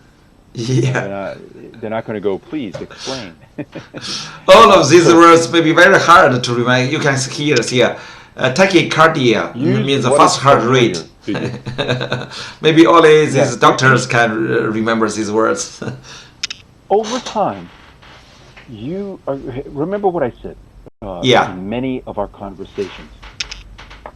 As you become comfortable with speaking basic English, just speaking basic English, you can add new vocabulary later. Don't think that you need to have an amazing, huge vocabulary from the first day. Unnecessary. I didn't start out with an amazing vocabulary when I started speaking. I spent, the first 4-5 years of being a little baby with a very little vocabulary, but I knew how to speak. So, don't worry. First, just get accustomed to speaking. Just get used to it. And the more you do it, the easier it will be, the less embarrassed you'll feel, the more comfortable. And then you can use increasing your vocabulary because you know the words. I'm saying don't try to use them all in the first sentences that you speak. You don't need them all. I only use this much of my entire vocabulary on a daily basis. Okay. Most of these words that we're going over today, the last time I've said many of these words is probably 10 years ago. Okay. Next part, we will talk about the things which are taboo. I think this part is the same in any country. Something we cannot directly use words. For example, someone's father died. You cannot, oh, your father died. Maybe sometimes you can say, oh, passed away. Yeah. 他的父亲没了，他的父亲死了。那很多情况可能咱们都用一些激进语，或者婉转的说法。For example, death, you can say kick the bucket. 就是没了，咱们不说直接说死了 ，snuff it or pass away, go to Joe's cottage, meet your your maker, pop your clocks, pop your clocks. All of these phrases, mean death. About the cancer, the big C, a tumor, a lump, a growth, or something serious. It's the same. We suffer from cancer. We cannot directly use the word cancer. We'd have better use some special, some other words. And for female genitals, means down there, down below, private parts, front passage. You can 女人的这个特殊的部位，那么我们说下边，或者说丝部。或者说某些地方，你不能直接的就用这个有些术语。Okay, can you talk about this part? I just explain a little bit. Yeah. So, okay, please. Some expressions are much more popular than others. So, okay. For example, for death. Okay. It depends on where in the world you are. Yeah. In America, in the United States. Kick the bucket, pass away. Kick the bucket is more, you might say this about someone that didn't mean a lot to you, or is not as close. You might say, oh, my professor kicked the bucket. He died. Okay. But if it's your mom, you're not going to say your mom kicked the bucket. If you're talking to your friend and their mother passed away, you would say, oh, I'm so sorry your mother passed away. My sympathy. You wouldn't say, hey, your mom kicked the bucket. So, yeah, and some of these are very specific. Meet your maker. Right. Yes, it can mean death, but usually that would be more like you're in a fight. You're having a very bad argument with someone, and you threaten them. Yeah. And you say, if you keep doing this, I'm going to help you meet your maker. Yes. I'm going to kill you. So, over time, you will learn where they get used and how they get used, and there are many more. These are just 5 or 6 examples. Yes. There are many. Cancer, and by the way, I should mention, this is taboo. Yeah. In the sense of the patient doesn't want to say, right? Patients aren't really going to say death, talk about death. They'll say, oh, my mom passed away. A patient is probably not going to say, I have cancer. Yeah. They might, but if they might just say, I have a tumor. They mean I have cancer. So the doctors, it depends. My father, who is currently going through cancer treatment, his doctor is, very direct. Yeah. He has poor bedside manner, meaning he's very cold, not a very empathetic person. So he uses all of the stuff you shouldn't use. You have cancer. You can be direct like that. You can. Some people, you have to be careful because their mind might be very fragile, and so you have to balance professional with human being. Be a doctor, but be a person, right? Yeah. So, but these taboo, there are many. We could do an entire live stream on taboo. Yeah. It's that much. There's that much. But the easiest way to learn it is over time. Yeah. If you hear someone use something and you go, oh, that's very strange. I've never heard that. Just ask them. What did you mean by that? And then you will know. That's how I learned. I didn't read a dictionary of taboo things. I learned it from years of hearing these things. So it will come with time. And, don't worry. If you say something incorrect, like you say, sorry, your mom kicked the bucket, you might get a little bit of a weird face where someone goes, that's okay. Yeah. They will understand because you're not native speaker.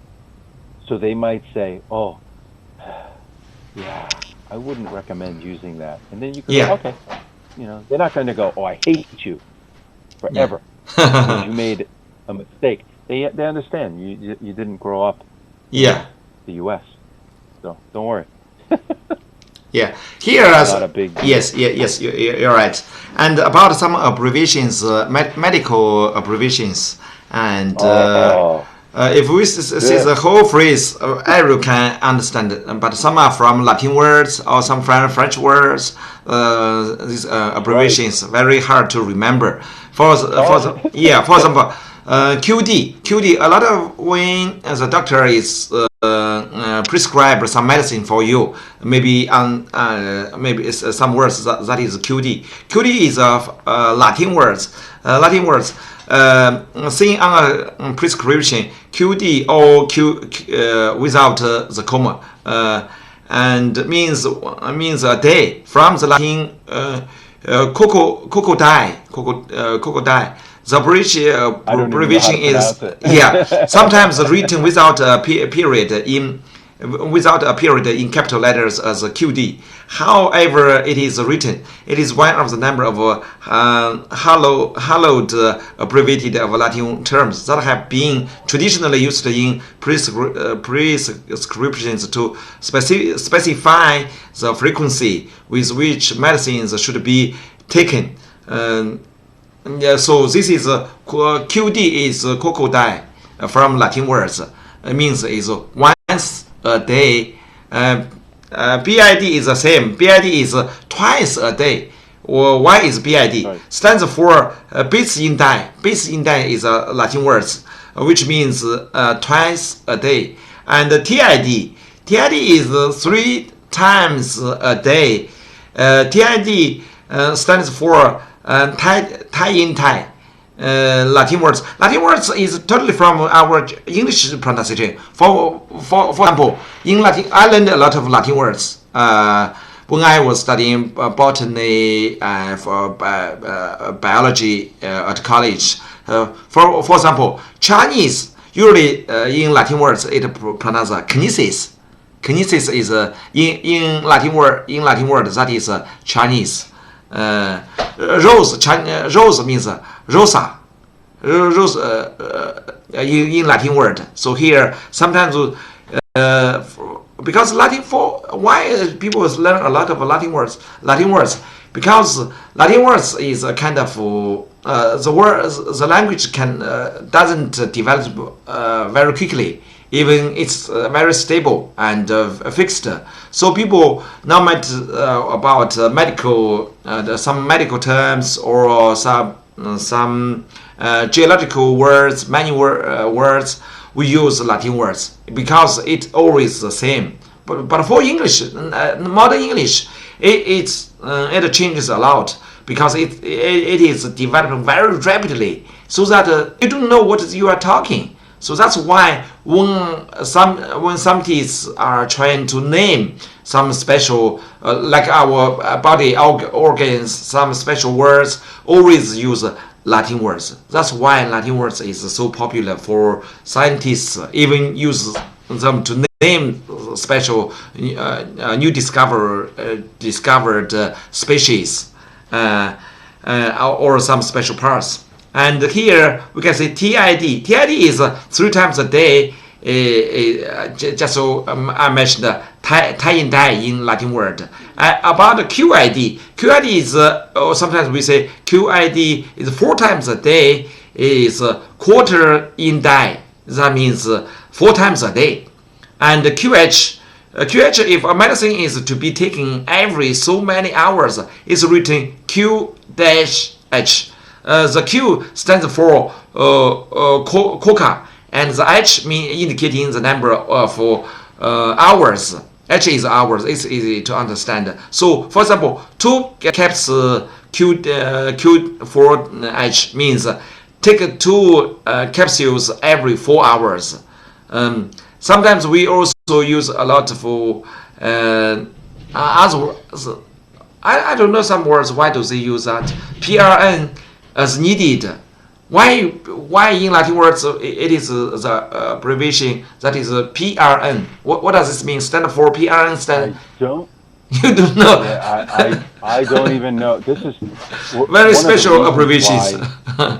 Yes, one of the reasons why this slide and the next slide are on here is I want to show you that there are so many. If you're a medical professional, when it's necessary, PRN means when it's necessary or as needed. Yeah. PO is orally. O is orally. P, I don't know why you use P. P also from Latin word. And IM is intramuscular. It's easily understand. And sub-Q means subcutaneous. Recently, IV is intravenous. OD means in the right eye. I don't know why you use. Oh, this is not from English word. It's ocular dexter. Oh, yeah, ocular. Ocular dexter. Oh, and then yeah. The other one is ocular sinister. Yeah. It's just your left and right eye. A lot of FUO, FTT, DVT, ROC. Only doctors can understand. Well, this is to show you. Yeah. Don't worry. Don't worry. I have never seen these. Yeah. Later in this presentation, you'll see there are resources. Yeah. And you can look it up. Yes. So don't worry. If somebody says LOC, guess what I would do? I would go online and I would look it up. Yeah. And see what it means. Because if you try to memorize all these and you're new to the profession, you will drive yourself crazy. Learn it over time. Give yourself. It's a torture. It's a torture for some people to remember so many special abbreviations. It's really hard to remember. And this is tiny. This is only a couple dozen. Not even. That's not even 100, and there are thousands of these. So just don't worry. This is to show you that there are many, and you're not going to learn them all right away. You will learn them with time. Don't worry about it. And some words may be easy to for morphine. Morphine is very common used in medical word. And they found, I don't know how to pronounce the word, paracetamol and sulfonylurea, gentamicin. Oh, these words are it's really difficult to pronounce. Which one? I mean, medicines. Medicines. A lot of medicines. Medicines. Where are your medicines? Oh, medicines. Oh, paracetamol. Paracetamol and morphine. Diazepam. That next one I don't know. Sulfonylurea. Gentamicin. Ibuprofen. You'll hear a lot of people say ibuprofen. Furosemide. Workway, I believe, ibuprofen. Furosemide. Benzoflumethiazide. Yes. I don't know that one. See, even as an English speaker, the medical terminology and the pronunciation, you will learn that in medical school. Because it's like reading chemicals. Yes. And if any of you read, when you work in fields where you read chemicals, wow, some of the pronunciations are, we call them tongue twisters. Yeah, Because your tongue twisters. gets in knots. 绕口令 tongue just trying to twisters. pronounce it. 绞舌头的，把舌头绞到一起的，就是 tongue twisters. And Okay. Yes. And the other ones, I don't know if that's digoxin or digoxin. Yeah. Beclometazone. And cefuroxime. I'd have to look that up. But again, the point here is, even for me, I've been speaking English for 50 years. Yeah. And because I'm an engineer, come from a different field. Yeah. Looking at these words, I've heard some of these words, morphine, diazepam. I've heard these before, so I know the pronunciation because I heard them. But many are going to be things I've never been exposed to. So you have to check online dictionaries or possibility to listen to the paper dictionaries. Sometimes check a paper hard copy dictionaries, less accessible or more cumbersome. That's right. If you go back one slide to where it says a challenge. Oh, a challenge, yes. So I'll give you some of these words. I won't read them all, but I just want to show you that some of these words, your pronunciation, your normal rules for pronunciation won't help you. So that first word, upper left, sciatica. Sciatica. Sciatica. Is you might look at it and go sciatica, sciatica. It's sciatica, but you know that from having used it. If you look at the right column, the first two words, tourniquet, and then the next one is anesthetist. When you look at those words, it's not, you go tourniquet, tourniquet,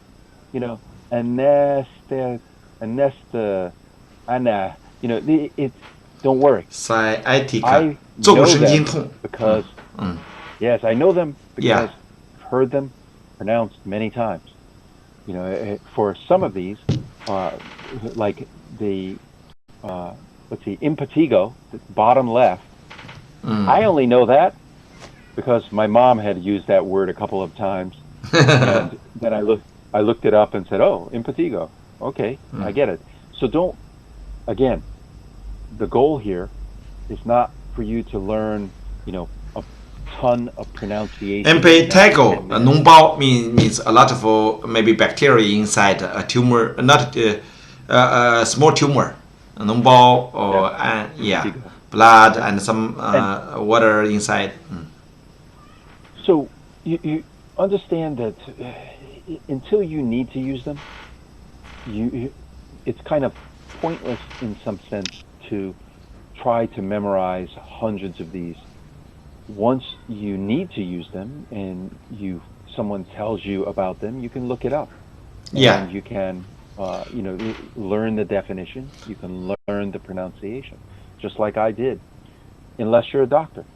If you're a doctor, you will probably know the correct pronunciation for most of these words just from medical school. So about some pronunciation and consonants and maybe you can show us some pen, copy, happen, and some symbols you are trying. Yes. Yeah. So pronunciation. What I wanted to say is there are three basic ways for you to learn. You can learn by reading paper documents. Right? Yes. But that's very difficult because you can't hear. Yes. You can only try to sound out. Yeah. The online dictionaries are one step better because usually there's a little thing you can click, a link that will play the sound. Yes. So that's one step better. The best is conversation like this. Yeah. This is the way that you will learn to pronounce most easily. Yeah. It's more natural. So if you have the option of speaking to other people in your field that are English speaking, use those opportunities. Yeah. Have conversation with them, so that, and talk about your work, your life, and learn some of these pronunciations. So, worst is paper, online, and then online meaning by yourself, not speaking to others, and then conversation is the best. And then that pronunciation guide, you've all seen it. Yeah. Probably memorized. What I wanted to explain to you is when you look at pronunciation phonetic symbols. Yeah.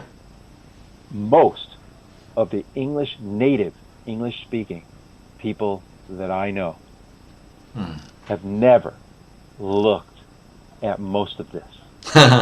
They you might have one day of it. You might even have one exam about it, but we forget it because this is not how I figure out anymore. For many years, how I figure out how to pronounce a word.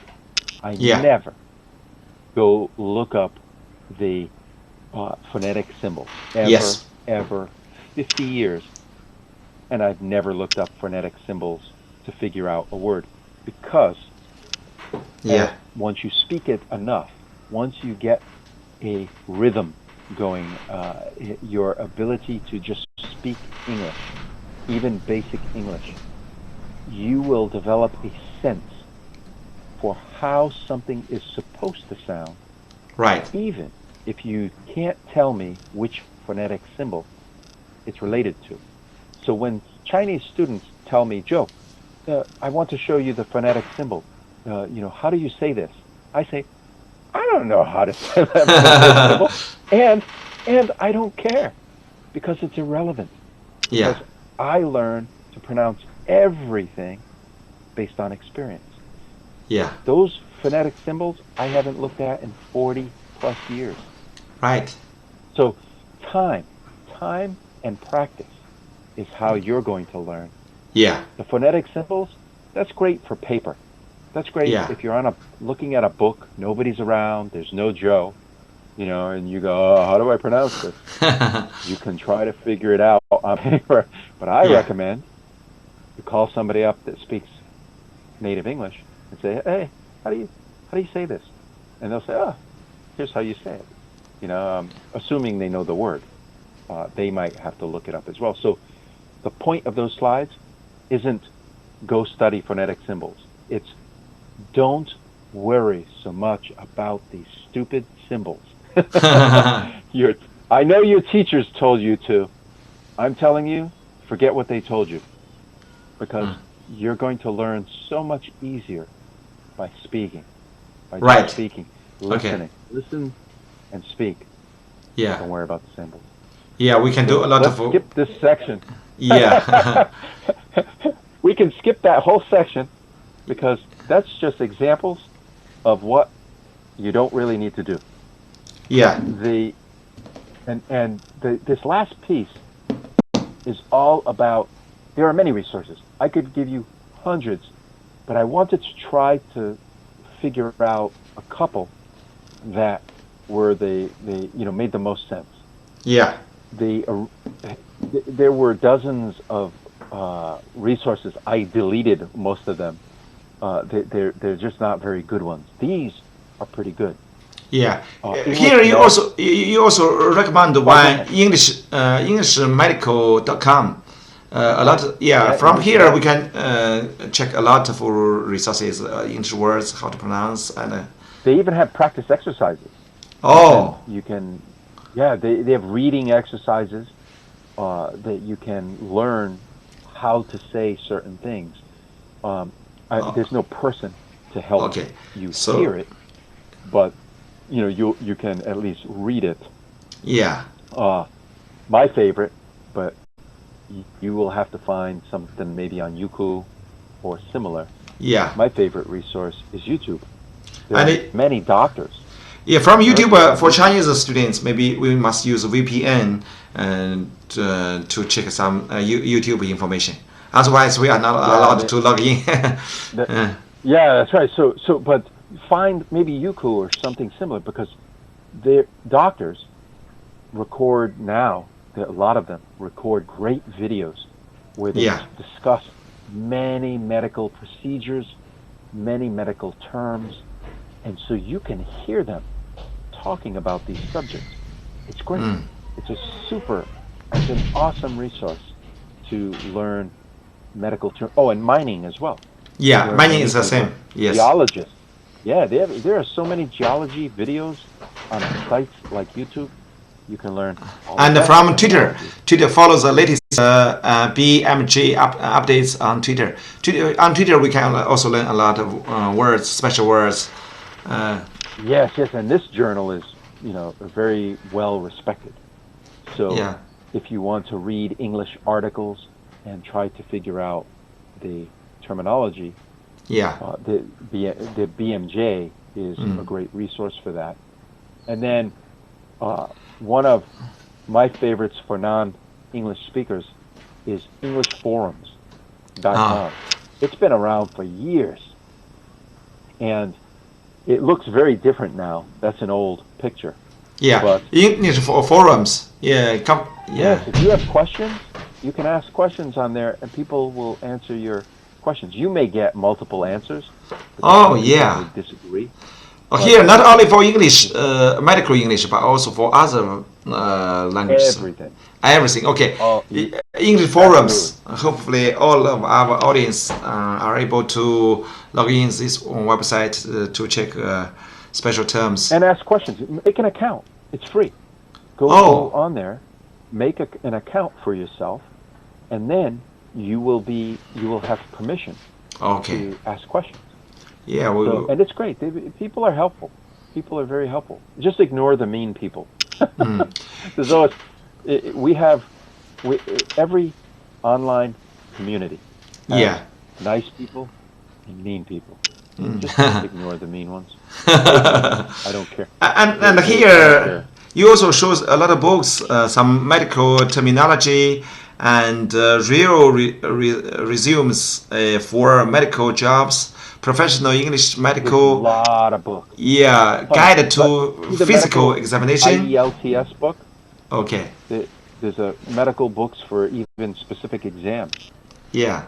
So the point is, if you have friends, especially in U.S. or in Britain or any native English speaker, don't be afraid to say, "Hey, can you recommend some books?" I have sent dozens of books to different colleagues throughout China, where they said, "Joe, I'm trying to learn better grammar. I'm trying to learn terminology for software development. What do you recommend?" And I would go online, get some books, and recommend. Yeah. And I send these books to them, and they use them. So if you want help with that, then you just ask. And people are very, they're nice. They'll give you recommendations. Yeah. But the books are only part, because book learning can only get you, as you learned from school, right? Yes. Book learning will only get you so far. If you want the rest, you have to use the language. Yes. Listen. Yes. Like right now, what you're doing with us on these live streams, you're listening. That's great practice. But you also need to speak. Yes, very, very useful. And today our conversation has lasted for 2 hours and 20 minutes. Would you like to use a couple of sentences to summarize today's topic? Okay. Yes. So terminology in every industry, it works the same way. You're going to have lots of vocabulary that over time you will learn. Lots of abbreviations you'll learn. Give it time. Get your basic skills, your speaking skills, your reading and writing skills. Get used to that first. Get comfortable with that. Once you can do that comfortably and talk about simple topics like life and children and family, then you can move up to having more complicated conversation Okay. about your field. So take it one step at a time. It's you've got some time. It took me 50 years to over time to speak with the vocabulary that I have and the way that I speak. Oh, You yes. didn't have 50 years. Okay.